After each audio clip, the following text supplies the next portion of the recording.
ថ្ងៃនេះខ្ញុំនិយាយអំពីពាក់ព័ន្ធនឹងការដកកហើយដល់ការដកកយើងត្រូវតែប្រុងប្រយ័ត្នប្រសិនបើជាចាស់ឬក្មេងក៏ដោយយើងត្រូវតែពាក់ព័ន្ធជាមួយការលើកឈាមអាចនឹងសរសៃគៀបសរសៃកកហើយពាក់ព័ន្ធជាមួយសរសៃបេះដូងកាលណាយើងដកវាធ្វើឲ្យយើងគ្រោះថ្នាក់ផងដែរអញ្ចឹងពុកម៉ែបងប្អូនមុននឹងធ្វើការដកកកបងប្អូនត្រូវតែប្រយ័ត្នប្រយែងមែនទែន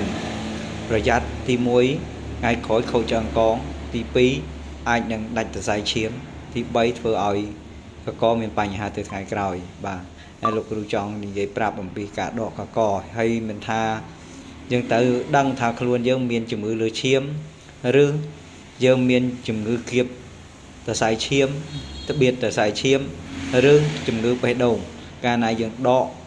កកវាធ្វើឲ្យមានបញ្ហាជាច្រើនសម្រាប់ខ្លួនយើងទី1ពិការទី3ថ្ងៃក្រោយខូចឆ្អឹងកង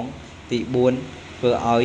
យើងដេកនឹងកន្ទេលបាទអញ្ចឹងពុកម៉ែបងប្អូនមុននឹងធ្វើការដកកកពុកម៉ែបងប្អូនត្រូវប្រុងប្រយ័ត្នមែនទែនបាទកកនេះជាលក្ខណៈសំខាន់បំផុតសម្រាប់យើងបាទយើងមិនចេះតែដកទេនេះខ្ញុំសូមជម្រាបជូនពុកម៉ែបងប្អូនអស់មេត្តាជ្រាបបាទកុំចេះតែដកអីផ្ដេសផ្ដាស់យើងជាជួនកាលយើងស្ពោតឆ្អឹងអីវាអាចមានបញ្ហាគ្រោះថ្នាក់